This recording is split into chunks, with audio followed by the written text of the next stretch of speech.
the U.S. and many Western states really do have a major political party for whichever form of climate denial you want to take. And if you just don't want to think about it at all, you can go the conservative route. If you want to wallow in your own guilt as a way to kind of protect your fragile self-righteousness, you can buy carbon credits. What does the liberal want? What do they want? What do they want with their weird, belligerent sort of moralizing and their head shaking and their scolding and their moral indolence? What do they want from us? I'm Tad DeLay, and I'm joined by Richard Seymour. Richard, in your book, Disaster Nationalism, you talk about this neonate or incipient fascism. Yeah. You've also used the term, I believe, inchoate fascism. Yeah. I've drawn on this concept myself as trying to think through something that's not fully fledged, but definitely coming into being. Tell us where this concept of disaster nationalism comes from. Where did you come up with this concept? What does it mean? Story's a bit parochial. Yeah. I mean, I was paying attention to the Brexit right in the UK, which, if you pay attention to British Liberals, is the end of the world and of global significance rather than a regional drama. But I noticed that they were kind of obsessed with and fascinated by images of chaos and decline, the pound crashing, the economy crashing, etc.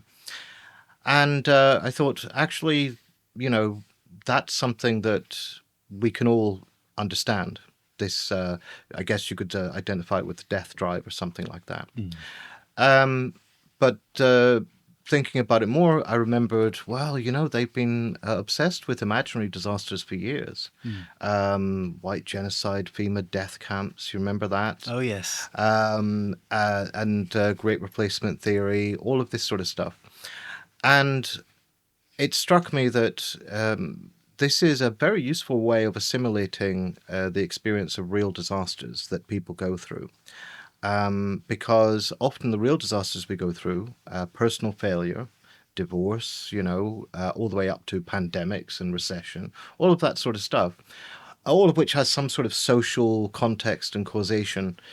It's often linked to fairly abstract patterns of development, abstract systems over which we have little control and which it's really hard to get to grips with unless you have some sort of collective organization theory, etc. And even then, it's very difficult. They give you the far right, the new far right, incipient fascism, whatever. They give you something to take arms against, right? So my favorite example, and I use it in the book, is the wildfires in Oregon in 2020. Yeah. Manifestly, these wildfires were made much worse and much more intense by decades of climate change and accelerating climate change. But local people who are largely white, conservative Christians began to develop an alternative, spontaneous apocalyptic theory that, in fact, this was a long-promised massacre of white conservative Christians by the seditious Antifa. And that they were, they had been told this since 2017. There'd been this rumor going about it, spread on YouTube, spread through various social industry networks. There is no local news, or is very little local news in these areas. There's been lots of disasters, poverty, addiction, highest rates of addiction in America, and this is before the fentanyl crisis. Unemployment, the credit crunch did real damage. I guess you could talk about the wages of whiteness in as much as they had been crumbling to nothing. The relative advantages of being poor and white relative to being poor and black were diminishing. But more generally, people have been through a series of shocks, and that now they're told this Antifa sedition is coming for you. They're going to kill you and your family, and that's in the aid of implementing a liberal tyranny, and that's what all this climate change stuff is about. It's liberal tyranny. So when the fires start happening, they're looking around. They're saying the plague. That's a justification for liberal tyranny with the lockdowns. The marches, the Black Lives Matter marches in the streets, that's the sedition. They set fire to the police station. They're burning down the cities. Now they're coming for us. They're going to kill us. And they won't leave They're told, get out now, you're going to die. And there's a guy who's interviewed says, I'm not leaving. I'm staying here because if I see people doing crap, I'm going to hurt them. Right. Yeah.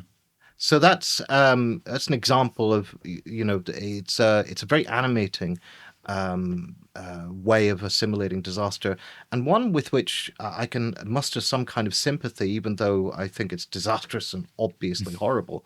But I could get the idea that I can take up arms against this. Yeah, and it works as kind of a pretext as well, right? The concern about white genocides, and I mean, I think back to the governor of Texas some years ago, instructing soldiers to keep an eye on what's going on with the government because they might be preparing to round us up and put us into camps.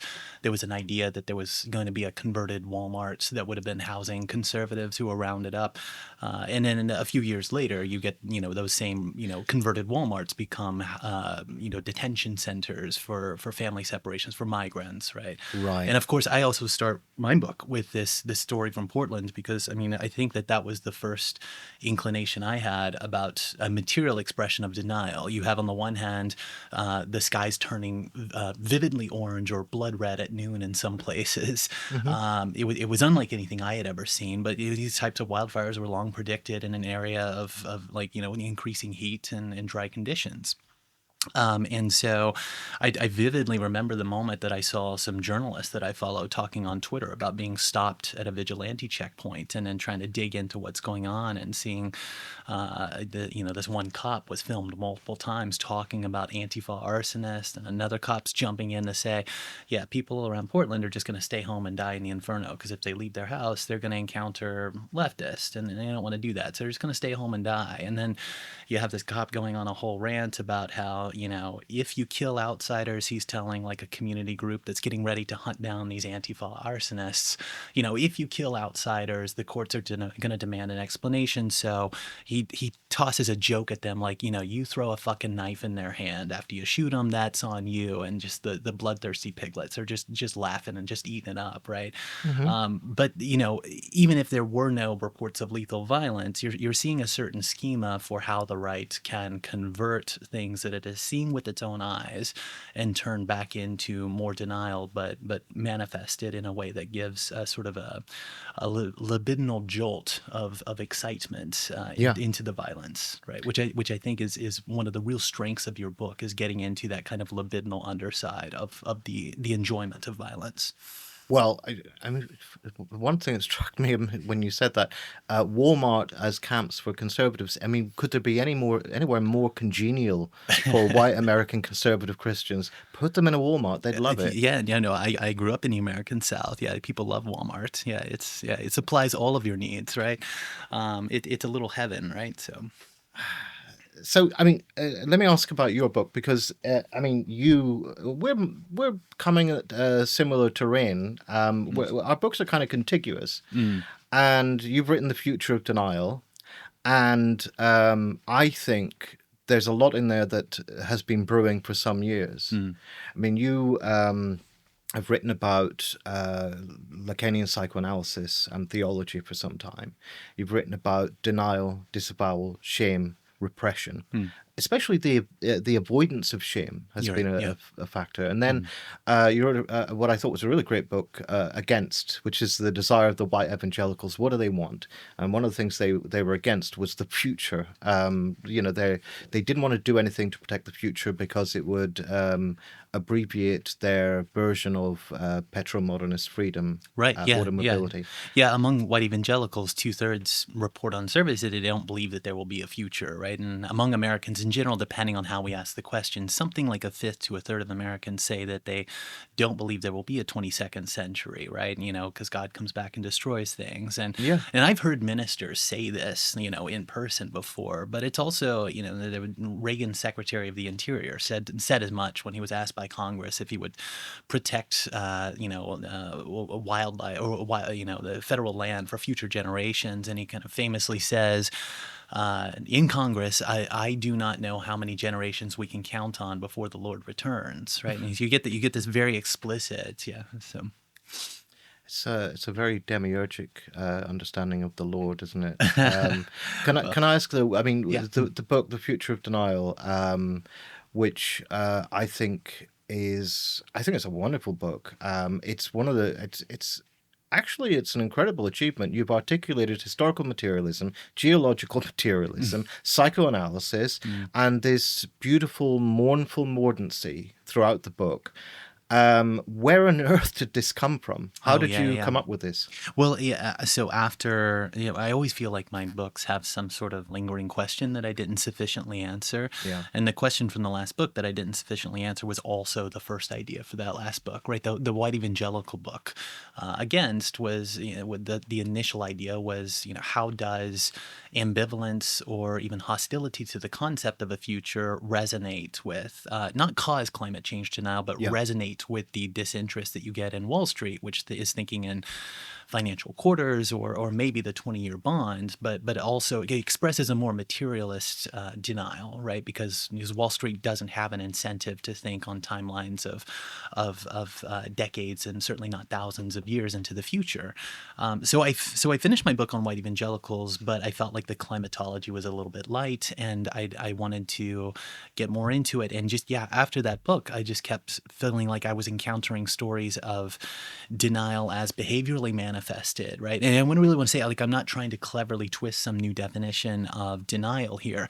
We talk about denial as being behavioral all of the time. We talk about teenage recklessness with like unsafe sex or cigarettes or whatever else as kind of expressing a kind of denial of, mortality, right? Or we talk about the midlife crisis as, the denial of the unsatisfied desire that is materially expressed in buying the new car, having the affair, or whatever else. People get symptoms in their gut and are in denial about what a physician might diagnose, and so they just ignore it until it's too late, right? People do this all the time. They express their denial materially, and I kept feeling like I was finding stories of, anyway, another big one was Greece announcing that they were going to erect nets in the Aegean Sea to capture migrants coming, displaced from the Syrian civil war, which in turn had at least some relationship to this historic drought that was going on, that was pressuring people into cities and lit off this tension.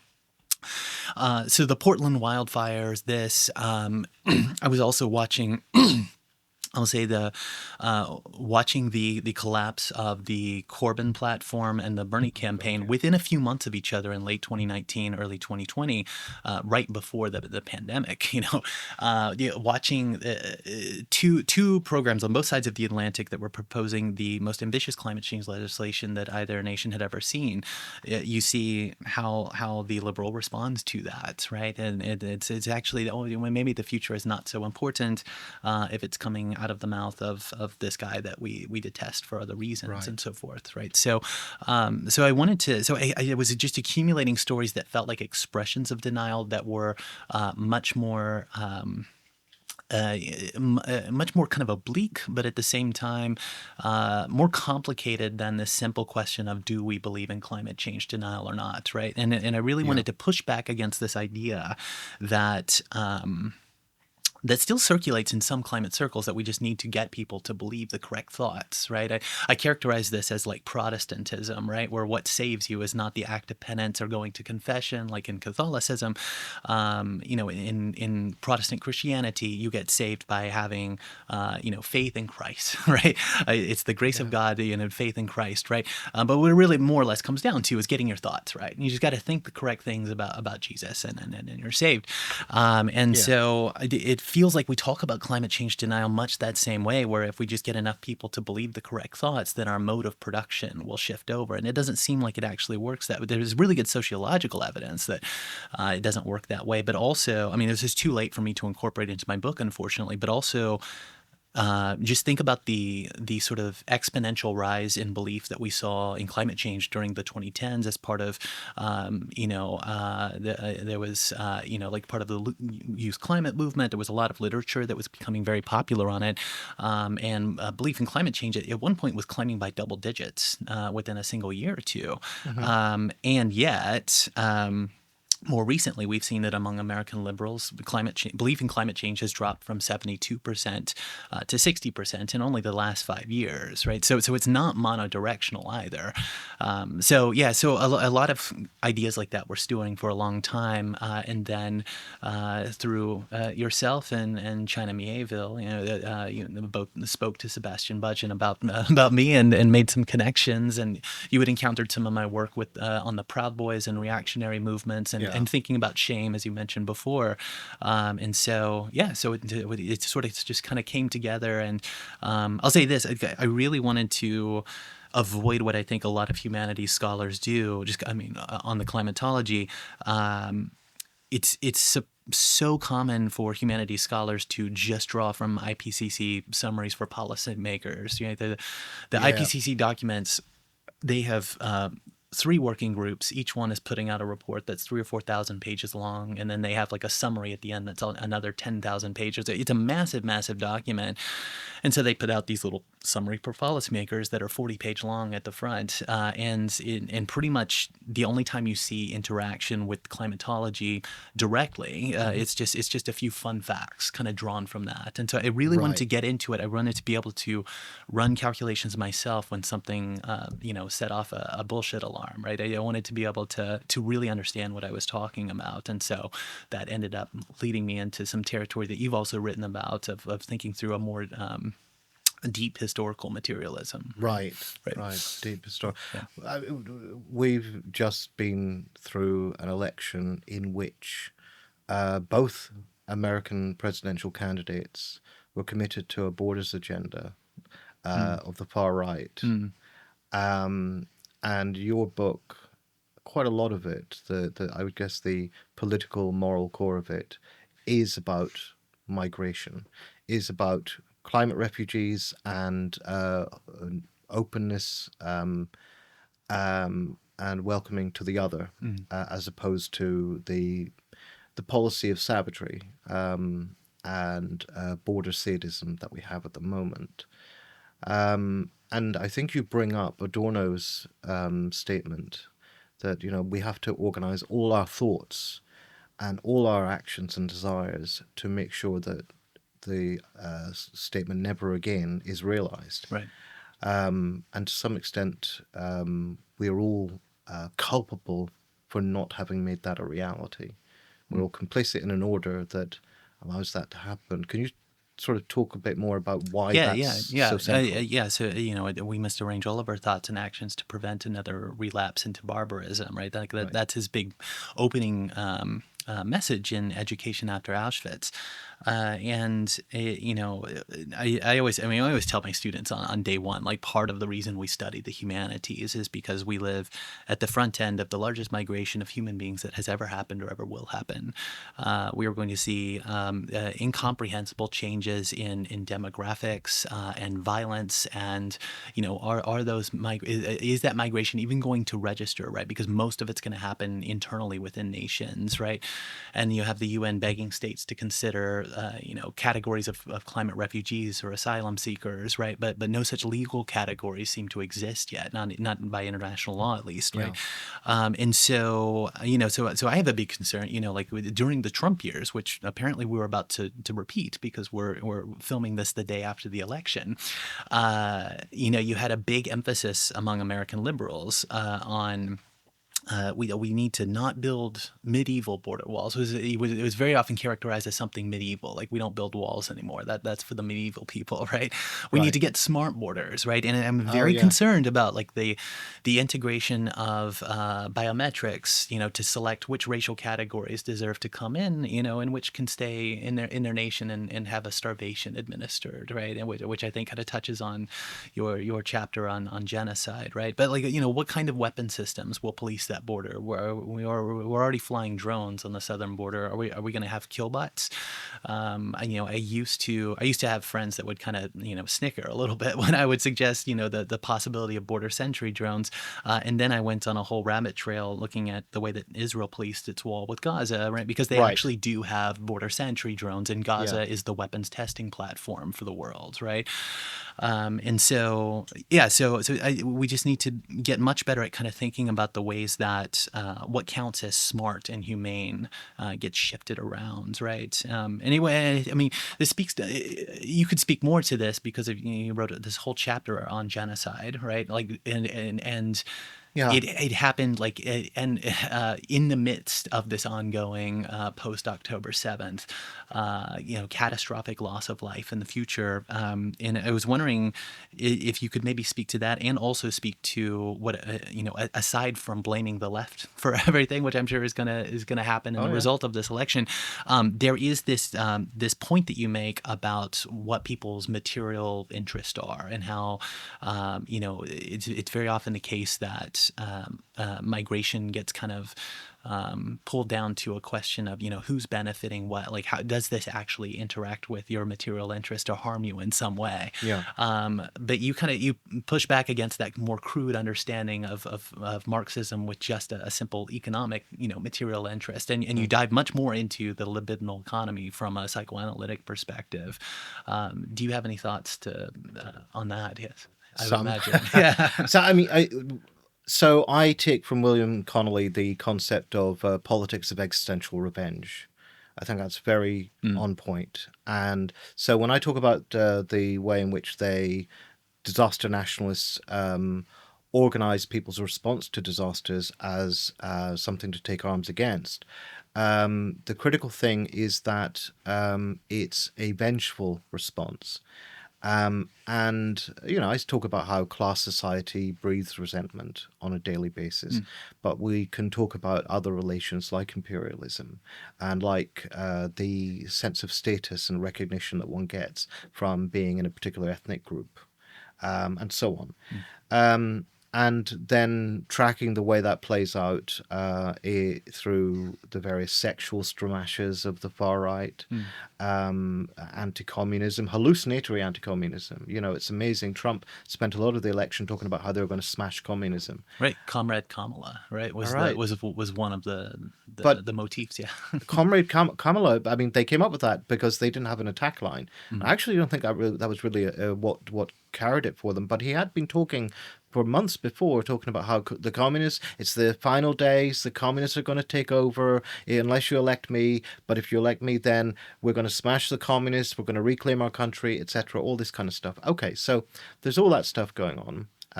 This is not entirely new because fascism historically has never engaged with communism as it actually existed as a real historical force. Quite often, it would identify anything that was a challenge to any kind of sort of segregation or hierarchy with communism, like votes for women, or like the Daladier administration of France in the 1930s, where there was a kind of proto-insurrection by far-right soldiers attempting to oust it. They thought that this middle-of-the-road Austerian government was going to sell them out to communism. So this stuff happens all the time. Then, of course, this becomes a basis for strategies of revenge in terms of cyber war. That can spit out into lone wolf attacks and murders of people who've been incited against and so on. And then there's the armed shitstorm. So the online shitstorm, which is gathering people together based on fairly narrow affinities of the moment based around a hashtag or an idea, a particular passion. And it creates a kind of armed flash mob, right? And that's kind of what you got with the pseudo-insurrections and, the militias that were declared overnight during Black Lives Matter. Utah Citizens Alarm suddenly had 15,000 members. Why? Because they just had to join the group on Facebook. But they all had guns because it's America, right? So, that was one further level of organization of this kind of strategy of violence. And the crucial thing about it is that whether we're talking about vigilantism, murders of opponents, such as during the Brazilian election, or pogroms in the West Bank in Delhi, this strategy of revenge, the violence, the collective violence, is not a drawback electorally. It doesn't hurt them. It doesn't discredit them. it's actually the unique selling point, and Right. it generally raises their vote.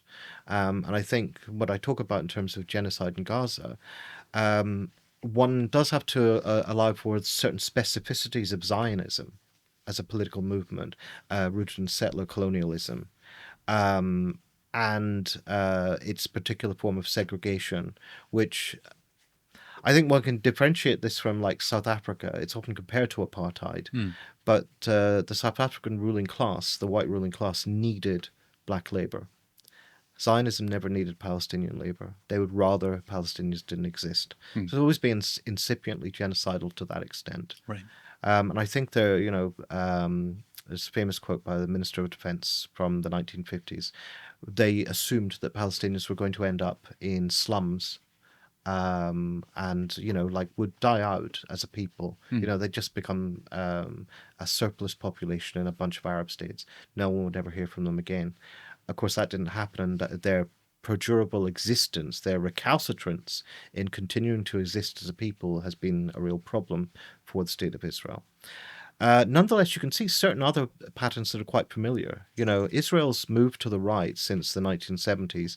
Yes, it's linked to the defeat of the Arab states in 1967, the settlement movement from the 1970s, and so on. But it's also linked to basically the collapse of a kind of state corporatist model of social democracy, Mm. a kind of nationalist utopia, post-war nationalist utopia, the collapse of the unions over a longer period, the pursuit of neoliberalism linked to a kind of militaristic hyper-nationalism, which Netanyahu is in the vanguard of, really. I mean, he felt that fully internalizing neoliberal precepts was crucially important for the far right in Israel.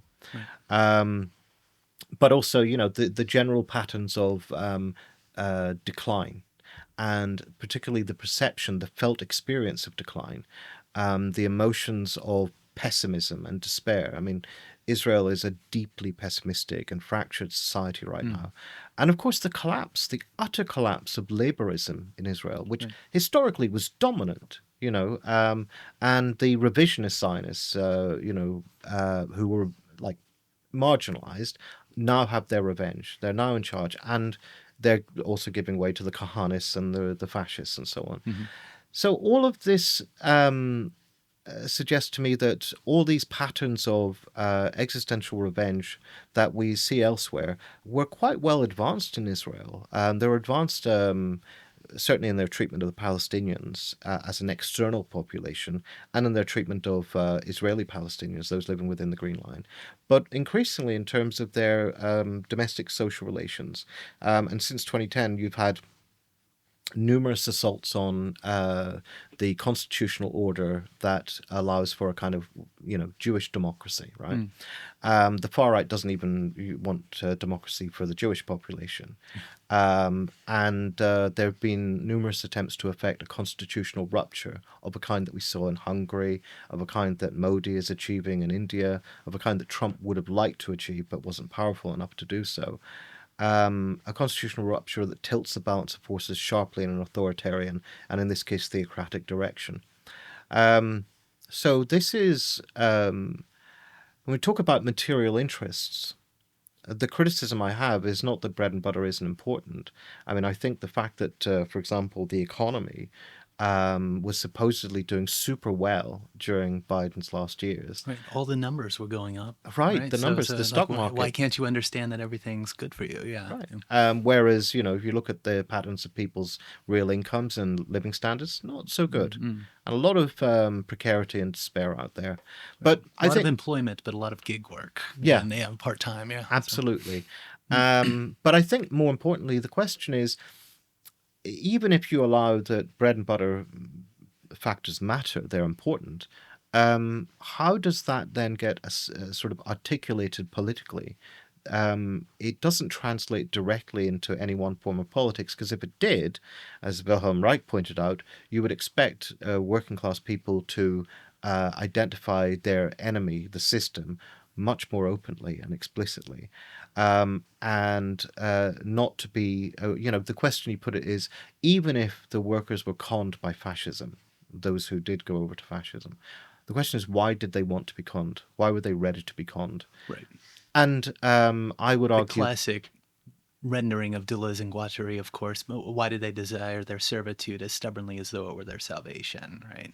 Yeah. didn't they steal that from From Spinoza? Spinoza, yeah, something Yeah, which in turn is a little bit of a misquote, but yeah, sure. but it represents a constellation of the problem, right? Exactly. Yeah. So, a legitimate question, and I therefore focus on the emotional effects of the kinds of disasters that people go through.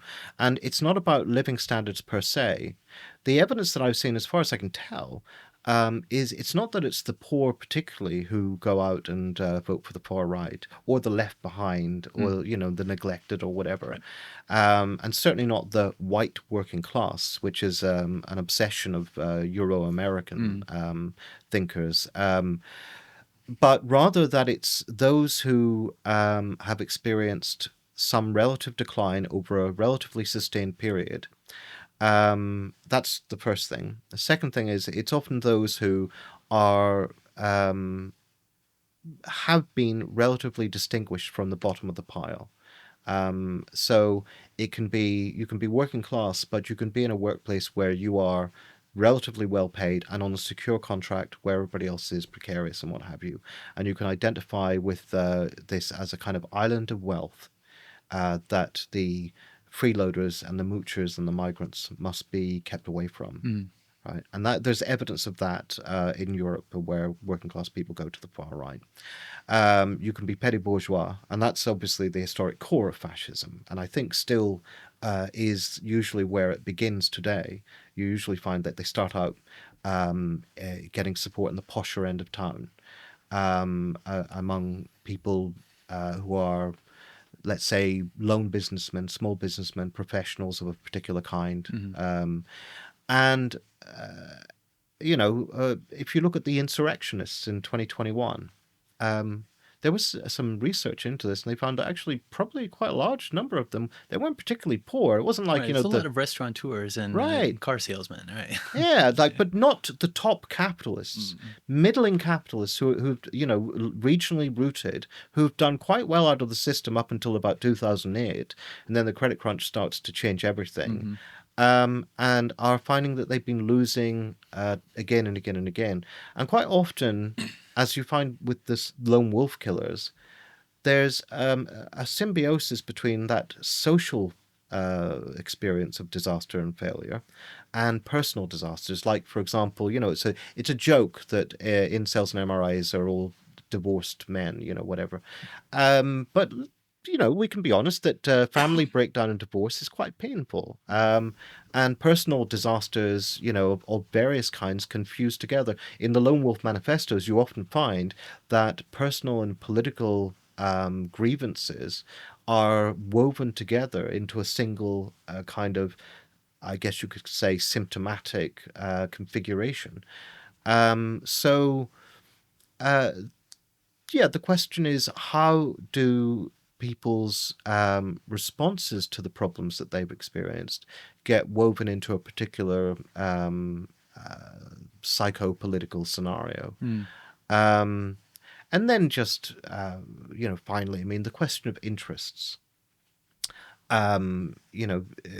We tend to interpret this to mean that I only have an interest in something that affects my wallet, right? But actually, most of the time when people vote, they don't really vote with their wallet. I mean, it's an old cliche, but it's not really true. If you live in a country where there's a recession or something, or you lose your job, the chances of it actually affecting how you think about politics and what you're going to do aren't very big. Broader social and political crises can shake people up, but not because you've lost your job or because you've lost some wages or whatever. People often, I mean, you talk about this and you have a wonderful line. People prefer a win even if they shall surely die. Maybe you should talk. Maybe you should be telling me. I want to come back to Reich's influence on your All thinking right. here in a moment, but yeah. So I think the paper on the Proud Boys that was our initial point of connection. One of the stories that I tell is of a relative of mine who Is all just constantly posting about how evil Obama was and how terrible Obamacare was going to be, Yeah. and then he signs up just in time right before for health insurance. It becomes insured right before what would become a terminal cancer is diagnosed. And I remember him just posting throughout his last years of life about how he wanted Trump to come in and eliminate this program, right? And I mean, what it suggested to me is that within a certain logic, this is legible as it's not the case that he's just dumb and doesn't understand that if Republicans got their way, he would not have health insurance and would surely die. It's that is worth the risk, right? And people risk their lives for things all of the time that they Right. want. That's actually very, very legible, even if it reads as dumb to me. Yeah, that's a very normal thing to want to risk your life for something that you passionately believe in, right? Yeah. The object should be to believe in the correct things that create a better world for all of us, right? Yeah. But there's something sadistic in what this is tying into. I mean, because we've been talking about, like the way that sexuality and anti-communism stitched together, which of course there's a massive history of on our side of the Atlantic, because by the 1950s, like leading up to the school integration movement, Yeah. the end of segregation. You basically have an understanding on the far right that there is a homology between anti-communism, anti-blackness, anti-sexual liberation, anti-trade unionism. These are all kind of oscillating together, such that an attack on one is an attack on the other. Yeah. And it makes me like you bring up similar things kind of going on in Israel. And, I recently published an article on the history of Christian Zionism and how that kind of interacts with U.S. foreign policy.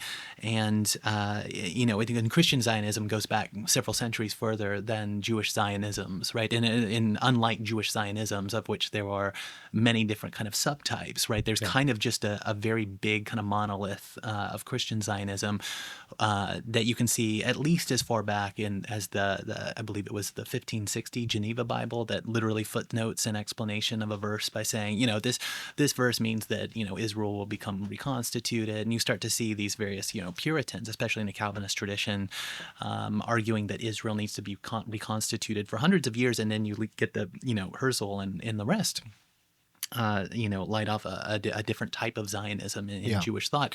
But like one of the lines in my article that we ended up cutting because we wanted to keep the focus on Christian Zionism and the way that Christian Zionism in America, is a support for you. I mean, it's no coincidence that our funding for Israel really kicks off in the 70s and is, not until after October 7th do we see such a high level of investment. But it's no coincidence that the moment that we start sending unlimited arms to Israel in the 70s is right after the 1960s, where oil displaces coal as the primary energy source in the world, right? And so the control of that territory has always been about controlling Arab self-assertion over fossil reserves, right? But sorry, I keep spinning off here.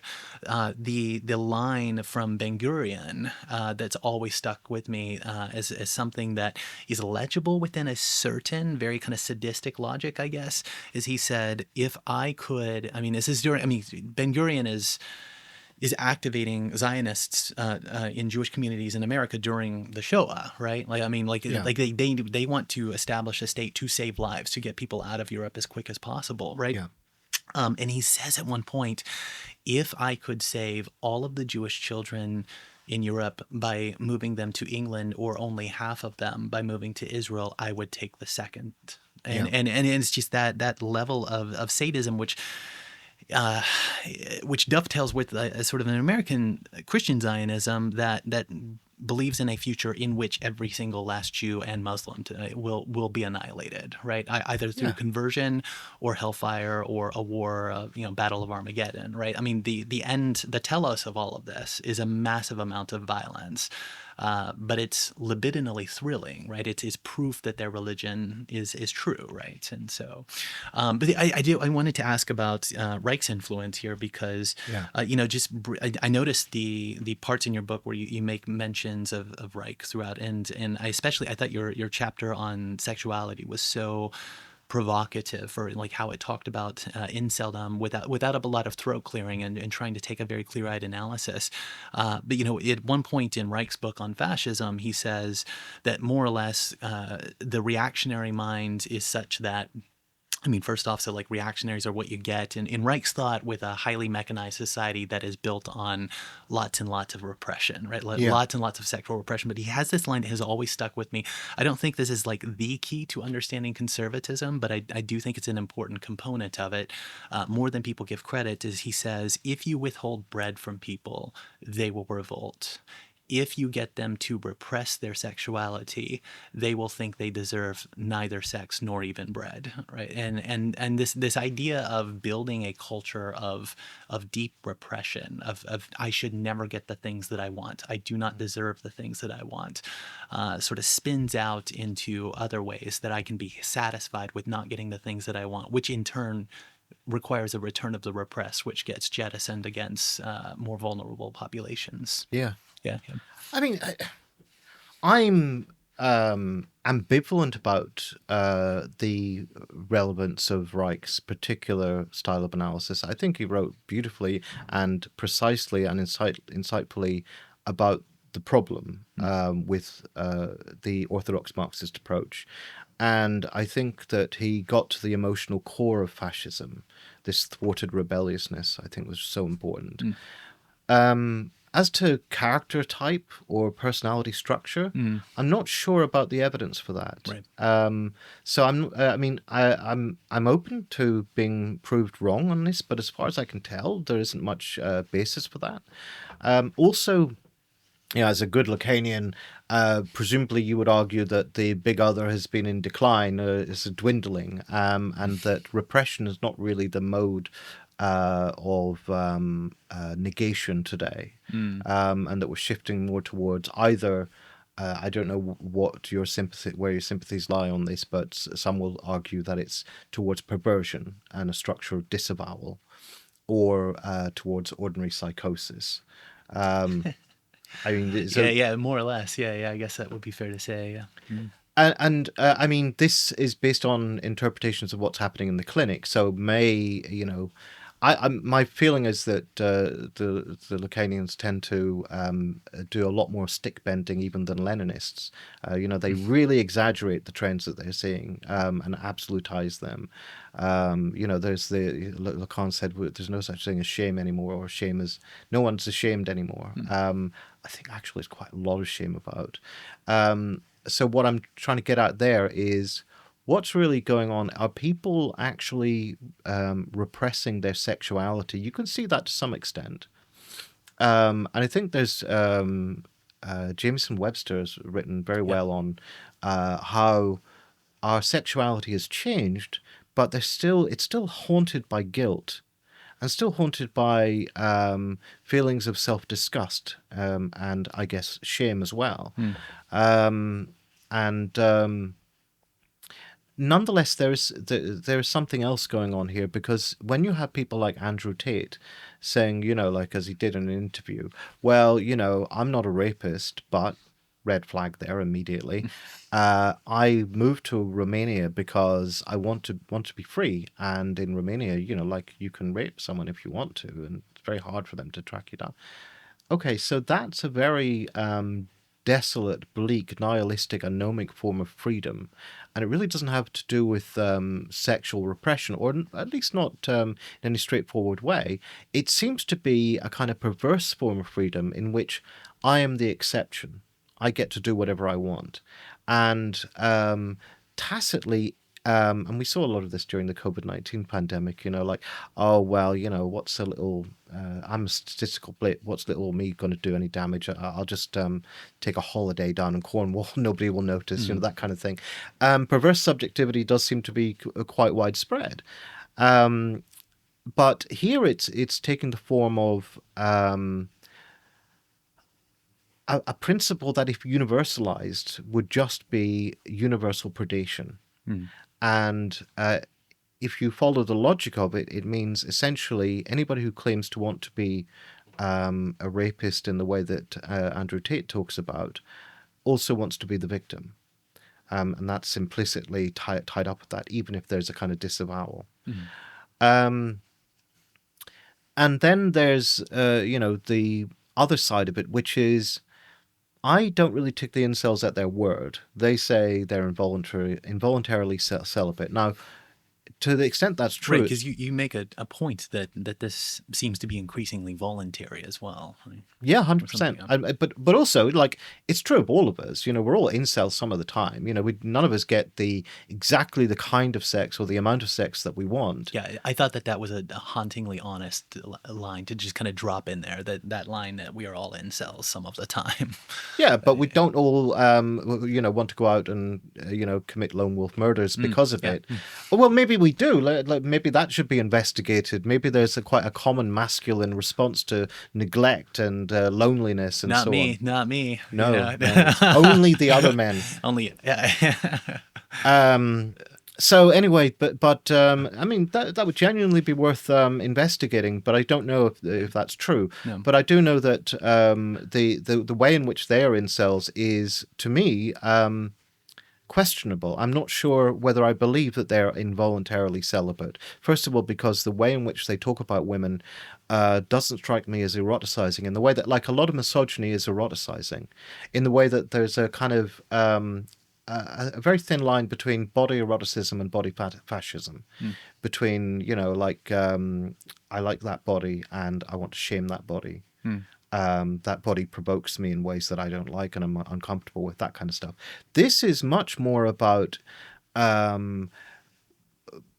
really counter-erotic loathing, if I could put it like that. Now, I'm not entirely sure how to express the point, but I can say that when you look at the surveys of, trends among particularly younger generations with regard to romance, dating, social life, and sex, the disinterest in sex is really pronounced. And Freud would have said that a life without sexual desire is probably a life not worth living. Capitalism, in a way, just isn't very sexy, I would say. And so you could argue that, on the one hand, there's a scapegoating of women for the fact that I don't want sex anymore. I don't even know what I want anymore. Contemporary depression takes the form of a collapse of desire. I don't even know if I want anything at all. I don't know what I should be wanting. And then there's scapegoating women. There's an aspect of it which is trying to reinstate desire by, let's say, reimagining old prohibitions. Like, let's get rid of all that gay marriage stuff. That's ruined sex. Let's get rid of the flip side of this, right? right? Aside from the incel, is that you talk about the way that is paired with intensely traditional, if that's the right word, right? Masculine control over women, and also sort of pseudo-traditional, but also like the way that gets turned into violence because that protection becomes, okay, this other ethnic or religious group is here to threaten us, so we need to kill them in order to protect our women and so forth, right? Oh, Trump made a big deal of that. He was going to protect the women, whether they wanted it or not. I was thinking specifically the story that you tell in India, but I guess there's also the love jihad. That's a fascinating example. The Romeo jihad, the idea that Muslim men are wickedly seducing Hindu girls and winning them over to Islam and thereby waging an effective erotic war on the fabric of the Hindu nation. And you get this all the time. Like, I go through some of the repertoire of anti-communist eroticism, where the fear, well, what's really going on there with these communist revolutions is debauchery. It's debauchery, the things they're doing. And these young girls, how could they resist the temptation? The idea is that female sexuality is going to be corrupted by a Jew, a communist, a Muslim in this case. And that therefore it should be most effectively treated as property. But it's still part of this dialectic of selective permissiveness, where there's an attempt to get control and to reinstate desire as a desire to know one's place, which is a very classically neurotic solution. But at the same time, it goes along with the idea of, well, look, if all the rules are out, then, and if you go on the MRA and incel boards, you'll know this, if all the rules are out, then rape is in, pedophilia is in, whatever. So it's on the one hand, and I think fascism sort of works in a kind of dialectic between, on the one hand, total disintegration of civilization, total decivilization, total decentralization, fracturing and everything. And on the other hand, a kind of rampant centralization, hierarchization, and rebirth of civilization through violence, of course, as a kind of vigorously centralized, top-down, and controlled system. And that's, I think, the tension that contemporary disaster nationalism inhabits with regard to sexuality. Right. Yeah. I want to shift away a bit from talking about the fascists now, because I've been thinking, you have a chapter in your book and you've posed this question, and it kind of haunts me. What does the liberal want? And when you pose it like that, I think, what do they want? What do they want with their weird, belligerent sort of moralizing and their head shaking and their scolding and their moral indolence? What do they want from us, Tad? What do they want from us? Yeah. So I felt like I needed to write at least a chapter in this book on what the liberal wants, because the subtitle of the last one was "What does the white evangelical want?" And so it was their turn, right? Coming out of this, thinking about like what does it mean for a liberal to care about climate change and yet oppose the level of policy that we need, which is going to be more egalitarian, right? It's going to come in a pack. I mean, you can think like a Green New Deal, but like the things that we need are planned development, and if we're going to educate more people and have some sort of economic growth, then we're also going to have sort of a planned way to deal with carbon emissions and all of this, right? When much of which goes like is egalitarian and therefore goes against certain priors for liberals, right? So what does the liberal want? I mean, I think it sort of if I'm going to stereotype the figure of the liberal, what the liberal wants, please do, is to be Hegel's beautiful soul, right? To sit in self-righteousness and to not be bothered by the ways in which they inflict violence on the world like the other, right? And so, I mean, the way that I always think of this is because liberalism has always had a commitment to private property rights, and today it's very firmly committed to market structures. It doesn't want to upset any of those things, right? And so the liberal is the one, I say, that detests the idea that anyone would be denied housing or a job because of race or sexual orientation. Yeah. But it firmly believes that some people ought to be owners and others ought to be renters, and the renters can become owners, right? But if you live in a house, you ought to be able to get kicked out of that house by whoever owns the title of it or owns the mortgage, right? And so like this idea that you could have a more egalitarian society just kind of doesn't sit right with it, right? And it's easy to talk about this with my nation's ruling class, right? Well, most of which are landlords or property owners, and all of which are millionaires, pretty well, right?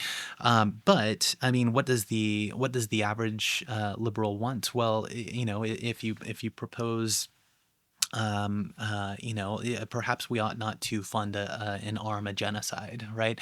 It becomes, let's not talk about that because then the other guy's going to be worse, right? And you can end up more or less apologizing for genocidal violence on the idea that if you talk about this, you'll get genocide plus, right? And it's that constant effort to kind of blame shift and get away from anything that might tarnish one's sense of moral self-righteousness, right? And I want to say precisely, like, if you were a person in the West, you are poisoning the atmosphere just by existing, right? Like, I drive to get groceries, and a fifth of my carbon emissions will still be in the atmosphere, and 500,000 million years, putting extinction pressures on organisms that have not yet evolved, to live in the world today with cheap commodity. I mean, like as an American, I have a global military keeping my commodities cheap, right? So I can have treats, right?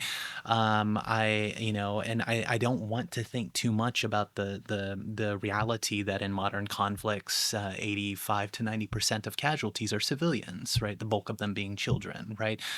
So I can buy cheap clothes or iPads or whatever else that I have here, Yeah. but there's a massive amount of violence that I would prefer to not have to think about or to find some way to adjudicate as just or deserved, right?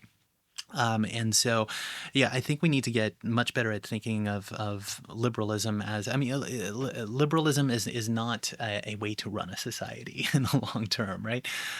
You want the individual formal legal rights, right? But you also want the egalitarianism that dismantles the sources of scarcity thinking to which fascism appeals, Right. right? And if you don't disable the sources of scarcity thinking, you'll get the Nietzschean eternal return of the figure of the vile Trumpian character, which seems like we'll be with in some form or another for the rest of my life, right? Yeah. Yeah. So I wanted to talk about liberalism because liberals have been intransigent on climate change legislation. Biden kind of made an important move with the IRA, right? But even the way that was presented was it was presented as doing far more than it probably will. I mean, I always go back to thinking about Obama, who like he and his coalition had done quite a bit to kind of soften any sort of legal requirement that we lower emissions, right? Mhm. As wonderfully documented in Mom and Carton's new book Overshoot. Yeah. Right when he comes back from signing the Paris Accord, which is is seen as this pivotal agreement, right, to keep warming to 1.5 or 2, neither of which will do. He comes back and 2 or 3 weeks later lifts the oil export ban, allowing our glut of fracked shale to go into the world markets. And now America's the top exporter of both the oil and natural gas, right? And so yeah, so you think liberalism, you think I'm a climate realist. We have to do something about this. We need to take baby steps in as much as we can, but without upsetting the markets. And Yeah. if you point out that okay, well, fossil fuel, new leases on fossil fuels are set to quadruple by 2030, right? And that's led largely by the U.S. And that pattern was set under the Biden administration. You're not supposed to talk about that, right? Yeah. It's weird and childish to bring that up. Yeah. Why would you? Right. Yeah. Yeah. It's So, petty. right. And then also, one last thing on this is like the way that this kind of gets set into carbon accounting is when we think about what an emissions pathway is set out to do.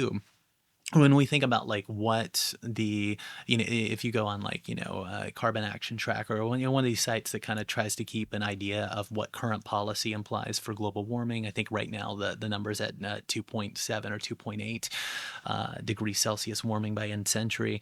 The package of what counts as current policy is very, very narrow, right? We're just talking about like tax subsidies, environmental regulation, anything that is directly related to energy or emissions, right? When we talk, so it leads to this idea, I think, that liberals, in a sense, have things kind of handled, and that we are on a trajectory when what current trends actually means in the policy is not like the path that we are on. Again, it's just the emissions and energy policy, right?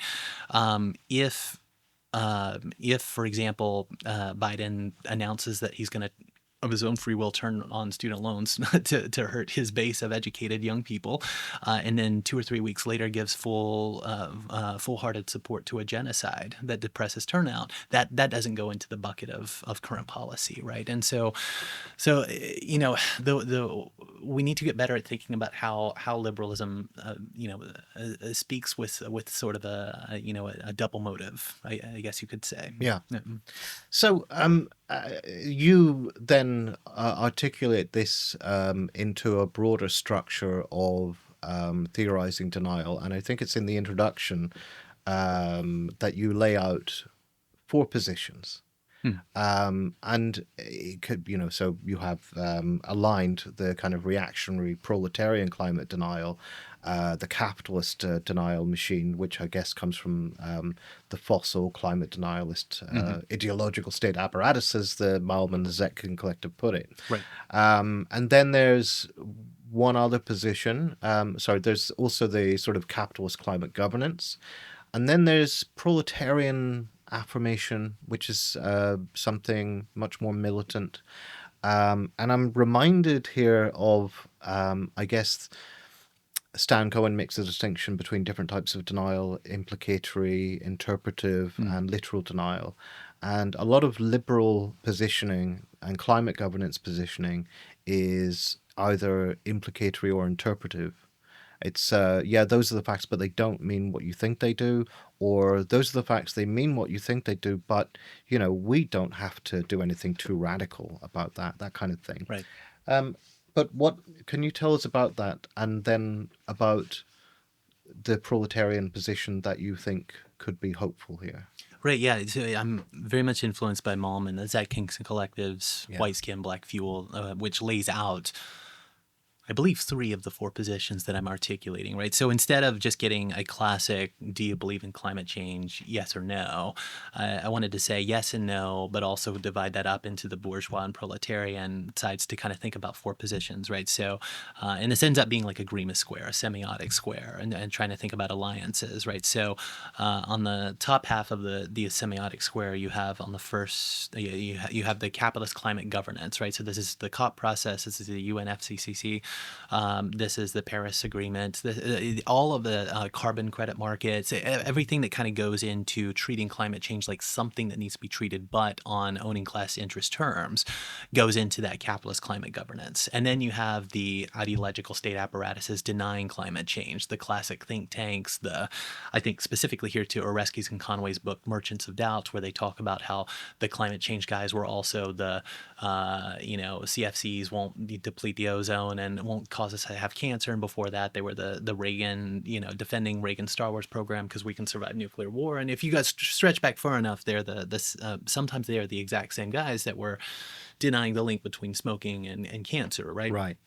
And one of the arguments in their book is that when you get the end of the Cold War, you suddenly have a bunch of people who had organized to defend Reagan's Star Wars program who would no longer have like that as the organizing cause.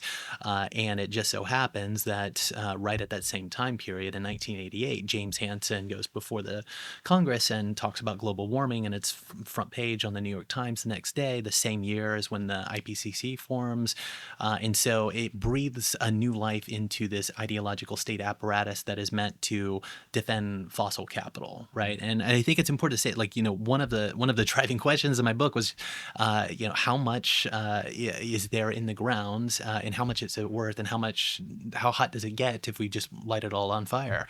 And I couldn't find good numbers on this. And there's a number of ways that you can kind of map out this modeling problem, because as you deplete reserves, you change the market value on the existing reserves, remaining reserves, right? But as a snapshot, if you take today's fossil fuel reserves and multiply them by today's price points, you get a number that is reserves are worth $259 trillion, right? And reserves are only a portion of total fossil fuel reserves in the ground. If you run that same calculation with total fossil fuel resources in the ground, it's which I want to be clear, much of which we will never dig up because it's inconvenient coal seams. But that the total fossil fuel resources are worth $2.4 quadrillion, right? It is an unfathomable amount of money that the market has pointed towards, right? So that's why you get this ideological state apparatus, because everyone always talks about Exxon knew. When I say Exxon knew, you can, because of the lawsuits that have come out, you can read these documents online. They've all been published, and yourself. But you can see where they say we're going to lose Florida and Washington D.C., right? And they say very specifically the public will force us to strand assets if they find out about this. Now, that seems to eventually not actually be true, right? It might not have been so important that they deny that, right?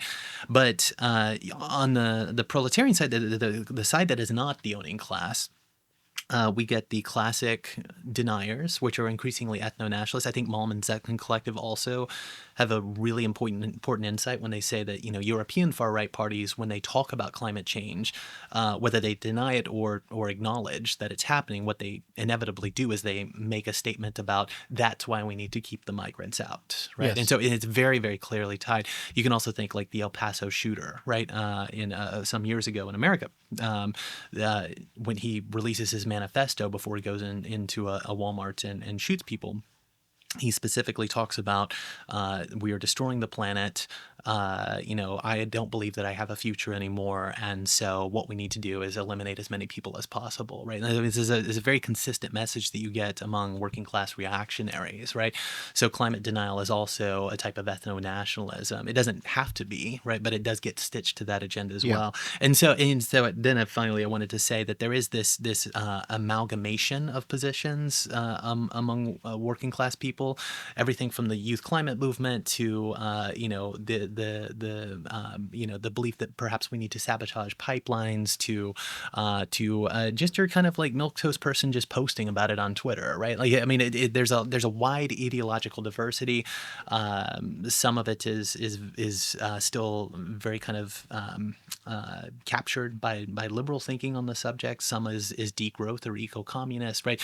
There is definitely a working class position that wants to affirm that climate change is happening and do something about it, but there's a massive amount of ideological diversity within that, right? Mm. And so yeah, so I wanted to kind of problematize and think about that a little bit more, to think about interest, not just in a simple do we believe or not believe, right? And then I tie it into, of course, these two ways to negate a problem that Freud discusses. Freud has a wonderful little essay called Negation, 5 pages long or so, where Yeah. he talks about, the way in which someone will tell you the truth by telling you that that's not the truth, right? I Yes. had a dream and it occurred to me that it might be about my mother, but if that were true, it wouldn't have occurred to me, so it must not be about my mother. And Freud just Yeah. says, obviously, he has told you the truth on the first time. Like that's the thing that he's denying is what is the case. But he twisted it in a few more problematic directions, and eventually wants to say that when somebody has repressed, and that repression starts to come to the surface and generate anxiety at the conscious level, you have essentially a very small bucket of ways that you can deal with that. Aside from the classic vicissitudes of the drive, right? What you can do is you can deny the reality of that idea, Hmm. or you can accept the reality of that idea but deny your moral culpability. And he links this to like disgust with food and like physical safety far enough back, but it becomes moral, right? So you have the reality denial and the moral guilt denial, right? Yeah. And this is where I want to say the U.S. and many Western states really do have a major political party for whichever form of climate denial you want to take, right? On the one hand, if you just don't want to think about it at all, you can go the conservative route. If you want to wallow in your own guilt as a way to kind of protect your fragile self-righteousness, you can buy carbon credits, and not really ask, not really get into the carbon accounting. You don't really want to know, how much that works, or you really definitely don't want to know that, wildfires tear through those offsets every year. Tesla owners don't usually appreciate it if you point out that, every Tesla sold in its first year of profitability allowed someone to emit, because of the carbon credits they sold Yeah. on there zero emission, Yeah. allowed someone else to emit the equivalent of 28 vehicle years, right? Such that you would have to drive it for about 3 decades to kind of break even, right? So if you talk about the ways in which that moral guilt isn't actually being mitigated, it's just a fantasy of mitigation. That is experienced as threatening as well, right? And so it's much more convenient to just not talk about that. Yeah. So in reading your book, was struck by the detailed way in which you go into the integrated assessment models Mhm. used by the IPCC and climate scientists. And not only do you pick apart the reasoning, the fact that it's embedded within it is certain historical assumptions, certain underlying economic, political economy assumptions, etc., but you develop your own approach and your own calculations. Now that I would find that somewhat daunting. I'm not really good with numbers, mathematics, Are we etc. talking about where I calculate how long it would take to boil the air?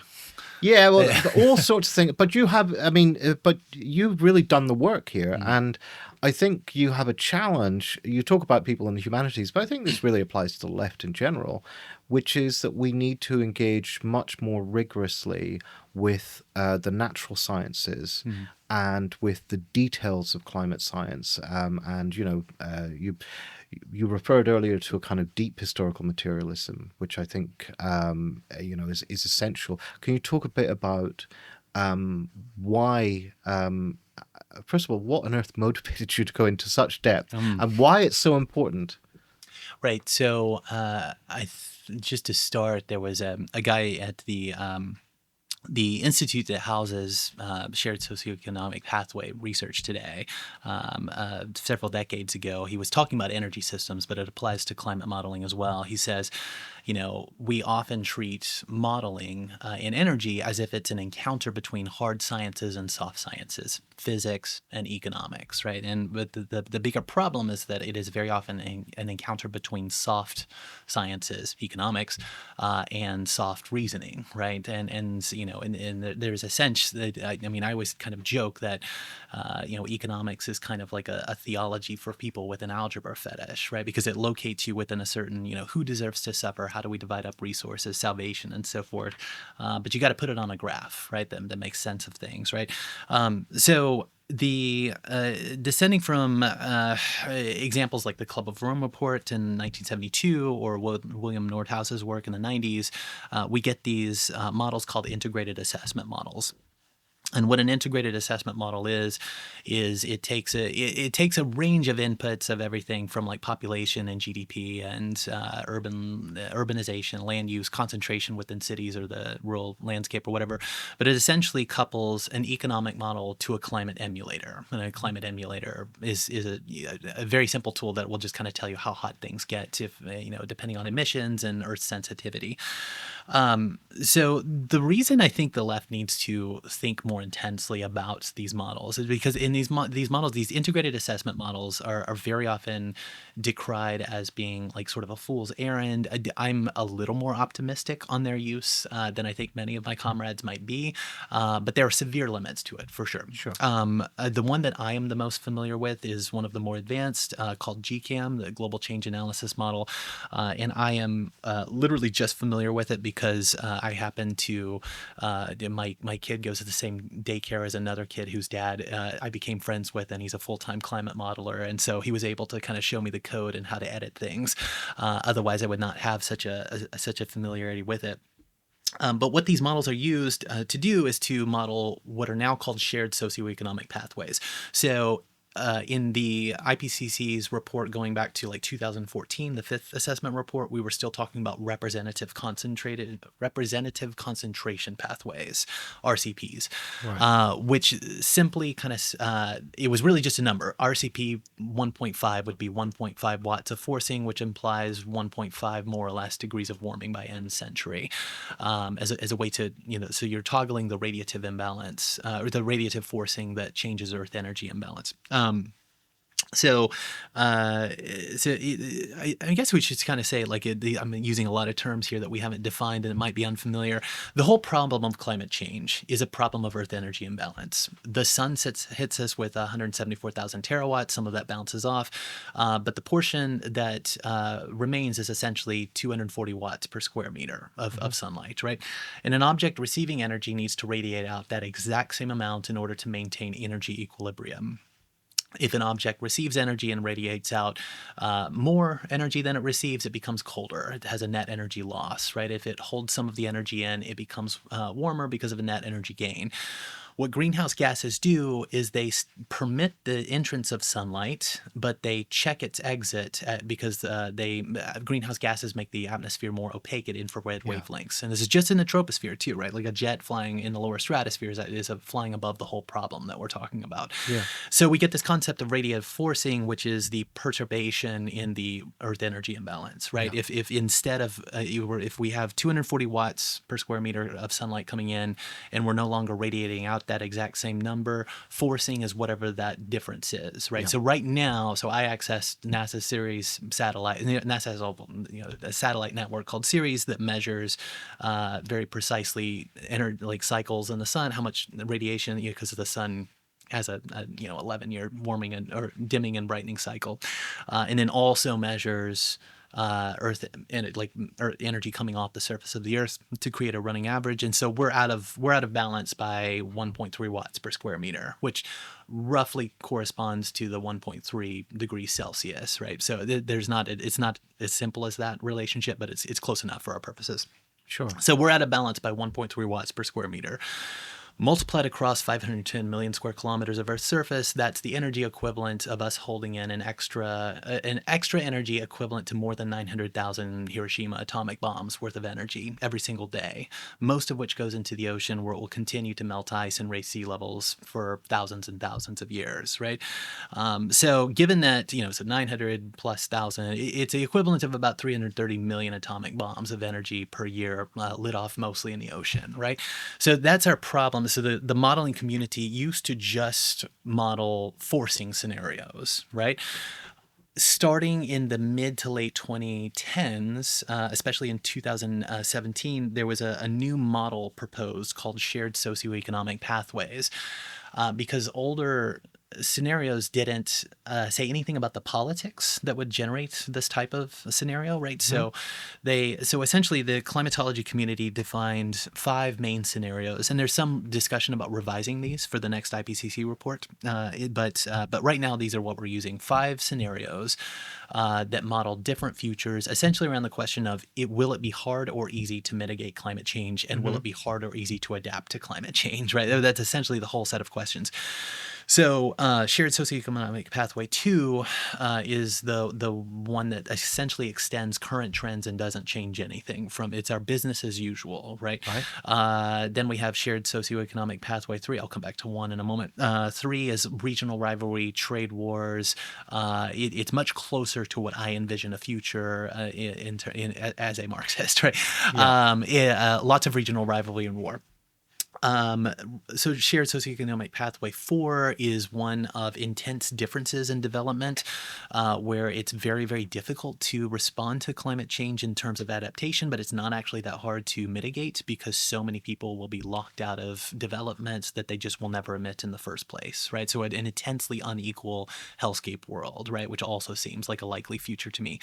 Shared socioeconomic pathway 5 is the one that you've probably heard quite a bit about because it's full-scale capitalist expansion, right? So fossil fuel development, and it's assumed that we'll, in addition to lighting the air on fire, we'll be able to adapt to that because the economy will grow so much that we'll be richer and we'll be able to, produce carbon, draw down technologies and adapt to sea level rise and build our seawalls and all of that.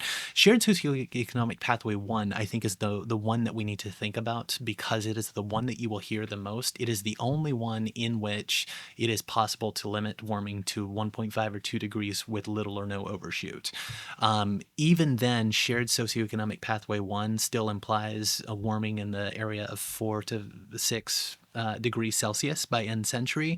So the way that they ramp down warming to 1.5 or 2 degrees is with trillions and trillions and trillions of dollars of carbon capture or other types of price mechanisms. So like what I want people to know is that, and by the way, shared socioeconomic pathway 1 is more or less described as a scenario where we transition to a global sort of Scandinavian style social democracy with lots of education and upward development, but also lots of central planning and regreening of the environment and so forth like that. Rewilding, I should say. These types of things, right? So you hear, any time that you hear that we can, in the models, limit warming to 1.5 or 2 degrees, you're hearing about shared socioeconomic pathway 1. You are probably not told by the journalist who's reporting that scientists say we need to do X, Y, and Z to limit warming. You're probably not told, oh yeah, this implies like a decade at most shift to global social democracy. And what you're also not told is that when modelers are trying to figure out how to toggle down temperatures, they're doing it through a small number of often very dubious methods. Carbon prices, Kyoto-style state-backed hard limits on emissions, geoengineering in some way or another. And it's often the carbon price that's the only one toggled, right? So because it's a convenient proxy for policy, Hmm. right? But we're not going to adjust carbon prices up, right? Like, I mean, as Marx we know, like if you tag on a carbon price, what you're doing is dropping the rate of profit, because that's going to be not incorporated into variable capital. It's going to be incorporated into fixed capital and passed on to consumer, but it's going to drop the rate of profit even if profits aggregately grow still in nominal values. So what I want to say is that the carbon price is often the tool that's tweaked in the model. I mean, you literally just change the number on a spreadsheet and then read that model into GCAM, and it says, oh yeah, it would be possible to limit warming to 2 degrees, right? But when the IPCC looks at how to limit warming to 1.5, they're looking at carbon prices that are anywhere from like the low hundreds to as many as several $1,000s per ton by 2030, right? Nowhere in the world are we anywhere close to several $1,000s per ton, right? I kid you not, the IPCC in its 1.5 report, special report back in 2018, suggested that keeping warming to 1.5 might require carbon prices as high as $30,000 per ton by 2100, right? And so like I'm an American, so I emit on average 14 and a half tons of carbon dioxide per year, right? So you can multiply up that by 30,000 to see how much I would need to do just to offset my emissions, right?